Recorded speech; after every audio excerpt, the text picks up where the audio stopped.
Hi guys, it's Shazib Afridi from Game Logics, and this is part 7 of our Ludo game. Okay, so what we have done so far is basically we have created canvas and game background and all these things in the pics and the pictures. Okay, for our Ludo texture, and we have attached the I think yeah, we have attached the box colliders with each and every one of them, and we have created frames in order to detect which player's turn is this. Okay, and also the players winning screens. Okay, so now what we need to do is we need to create a button. Okay, a button that will work for rolling our dice. Okay, so let me create a simple button, and here we go. We've got the button, and let me rename it by the name of dice roll button. Okay, so this is it, and let's drag it up because I want this to be on the top. So here we go. Yeah, so it's on the top. I think we don't want this in the Ludo texture, we want this in the canvas. My mistake, sorry. Oh, what? Okay, so let's do it in the canvas. Yes. And then let's leave it here and let's shrink our Ludo texture. Yes. Okay. So here is our button, and let's assign a sprite to our button. Where is the sprite? Yeah, here it is. So this is it, and let me drag it right away here. Okay, and let's change its height to 80, not 100. No, exactly, it should be 160 to be perfect. Okay, and I think it's big, don't you think? I think it's big, so let's make it 100 and 100. It's a bit small. How about 120 and 120? I think it's okay. So let's delete the text because we don't need its text. Okay, so we have created buttons successfully, and now I need to create some images in order to hold our animations, and then we will attach the animators with those images. So let's create. Okay, so let me show you another way. Okay, how you can create an empty game object and then turn that empty game object into whatever you want. Like you want to make that empty game object a text, a button, an image, whatever suits you. Okay, so let's create an empty game object. So we got the empty game object, and let's reset its transform. So let's call it dice 1 animation. Okay, and let's make it a child of our dice roll button.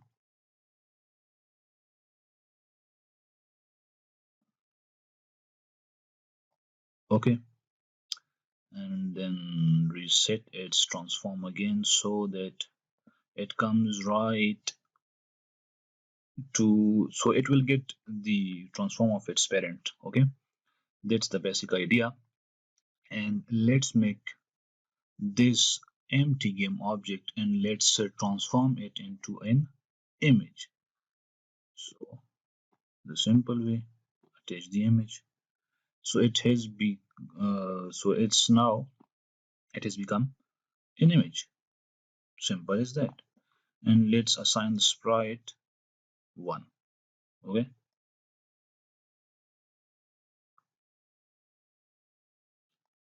and yeah, and let's duplicate it. And change this to 2. And let's reset. And yep, no, we need to assign your dice 2. Okay, so dice 2 and then duplicate it and then get rid of this, make it 3. Yeah, and let's reset its position and assign it dice 3 sprite. Okay,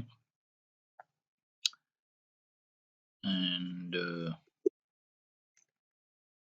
let's duplicate it again and let's reset and let's get rid of this extra one and let's make it 4. What I'm doing here, and let's assign sprite of dice 4. The same goes for 5 and 6. And 4, 5, and let's reset. Here we go. Again 6. Oh, I think I forgot. Yeah, now it's done.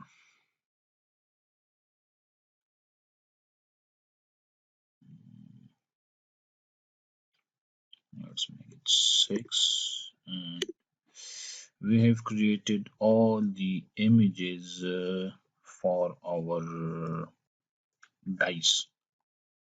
Okay, and now what needs to be done is to attach the animator with all these 6 images.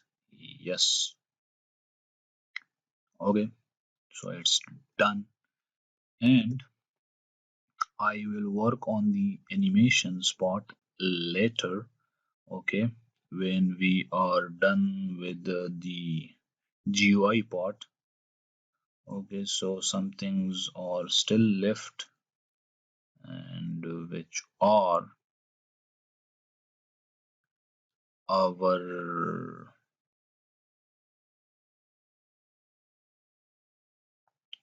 and yeah, the other thing that we don't need them to be active for this moment, so let's deactivate them and let's save the project.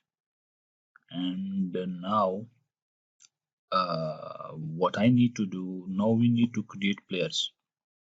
Okay, and it's going to be a very simple way. Okay, the players are going to be simple. Like, I need to create an image. Okay, image is created, and I need to assign the sprite of knob. Let's type knob. This is knob. Yes, and let's make it 60. Yes, and let me drag it right over here. And let's change its color.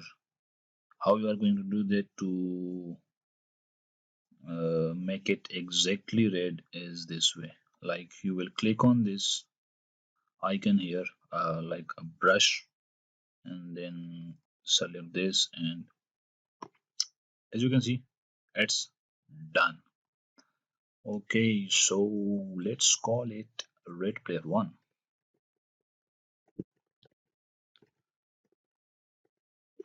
Red player 1. Okay, and let's duplicate it. Yeah, duplication and duplication and duplication. Red player 2, and let's drag it here. Okay, and red player 3. Yep, and let's drag up there. Okay, and again duplication, and red player 4. Yep,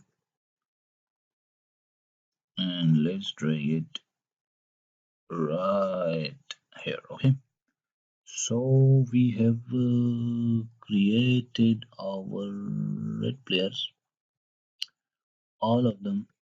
Okay, so yeah, and let's give them their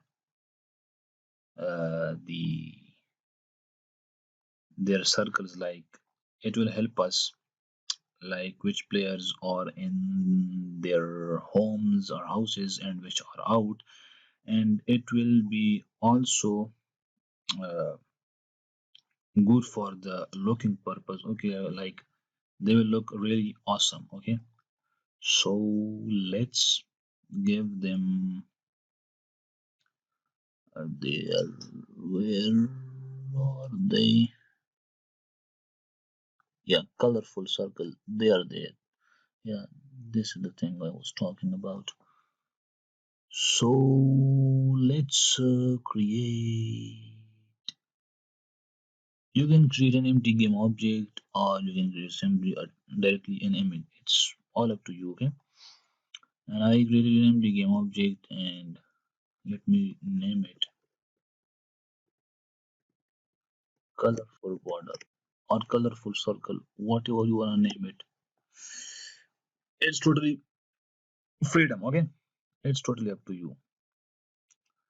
So this is it, and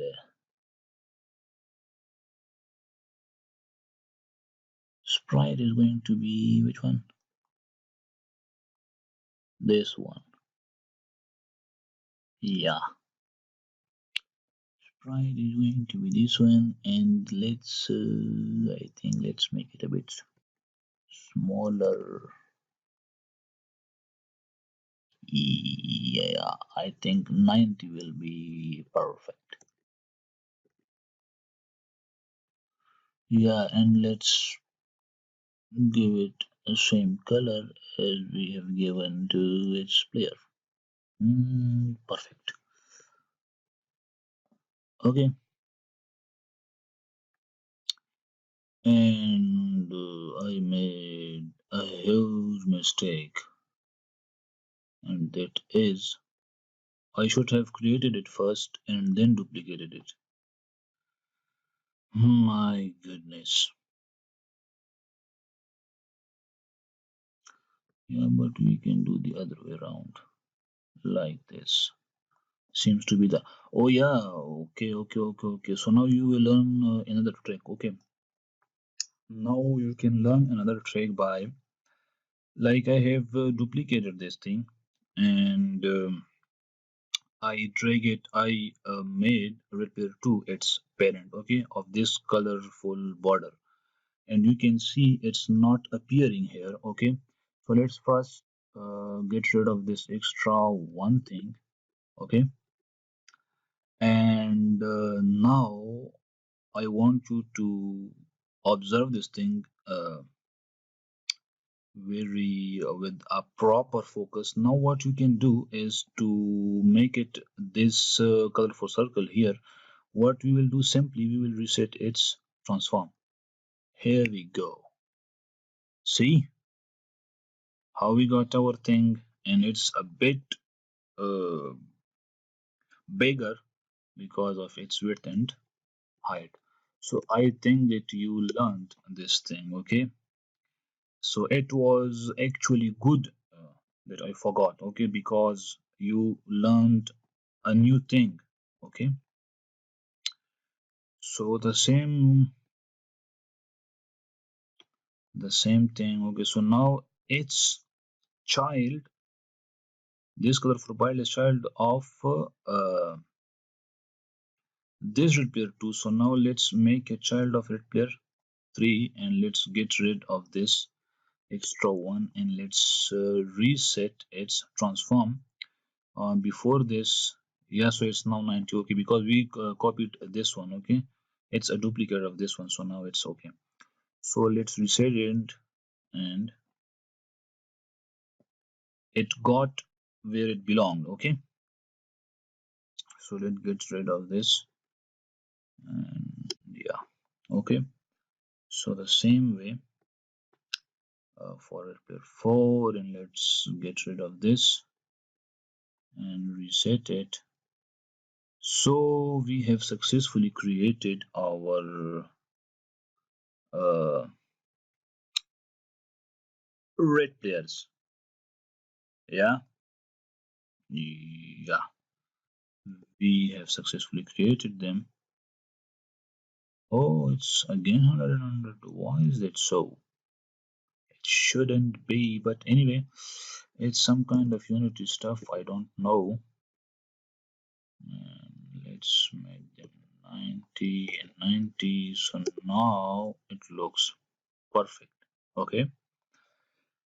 So in the same way, uh, and yeah, let's do one other thing is let's yeah let's attach a box collider and as well as a rigid body with all of these four players. Okay, now we need rigid body because we would like to know that whether when we are playing the game whether our player landed on a star or if it's on the safe spot because uh, we will need because when we are playing we will kick out the other players. Okay, so then we would like to know whether we are on the safe zone like on the star or we are in the danger area or on the danger spot. Okay, like on the spot on the star we can't hit another players. Okay, we can't hit another player stone or whatever you want to call or the knob or whatever you want to call it. Okay, so in that way we would know where we are. Okay, so for that purpose, we need collision detection, and for collision detection, we need rigid body. Okay, so along with box collider, we will need a rigid body. Okay, so let me attach to all of them. Okay, so these are the simple tricks that you can that you are learning now. Okay, like instead of attaching a box collider and rigid body to individually each and every player, okay, it's better to attach collectively those things, okay, because it can save a lot of time for us. Okay, and that kind of stuff you can do whenever all the same things are required. Okay, all the same things are required for every game object or whatever, okay, is the condition. So let's box collider 2D. Yeah, because we have a 3D box collider as well, which is used in 3D games. Okay, but our game is 2D. So box collider 2D as trigger should be on. And yeah, the other thing is I will talk on the S trigger when we will write code for our game. Okay, I will talk about this thing because it's important. Okay, why I am activating the S trigger for our players. Okay, I will talk on this thing in a good detail. Okay, and let's attach a rigid body 2D, because we have a 3D rigid body as well. This one, okay, so it's a rigid body 2D, and the gravity scale should be zero, like it should not be affected by gravity. Okay, I will talk on these things, but it would be great if I make a complete series on the basic stuff. Okay, so if you want me to do this, if you want me to create a series on the basic stuff, like all these properties and things, so you let me know. Okay, so for the moment, we are not concerned with these things. Okay, just just follow me on this, and don't get confused. I am going to explain each and everything in a good amount of detail. Okay, I will be explaining all these things. Okay, like body type dynamic and all these things. Okay, so like angular drag, linear drag. Okay, collision detection. So here is the thing. That's why we need our rigid body. Okay, so collision detection, and it has properties like continuous, discrete. Okay, so I will be discussing all these things. Okay, and I think that I will be planning on making separate tutorials on all these things like rigid body and then its components, its property, what are they used for, and all the things. Okay, so and it it will be great, I think. Okay, so let's worry about those things later. For the moment, let's stick with what we are doing. Okay, so for the moment, don't worry about these things. Okay, so yeah, let me save it, and I think I am running out of time. Yeah, so guys, I think that this is enough for this tutorial, and now you should create uh, uh, players for the blue one and for the green and for the yellow on your own, because of you should be able, okay, you should be able to create, okay, because you've learned how to do this. Okay, so try on your own. I will be doing this in the next tutorial, but you should try this on your own in order to learn this thing. uh, okay, it will be great for you. You will learn in a better way, okay, by doing this on your own. Okay, so thank you guys for watching, and don't forget to subscribe to my channel and press the bell icon so you will get the notification, and share these videos with your friend if they want to learn game development. See you in the next tutorial.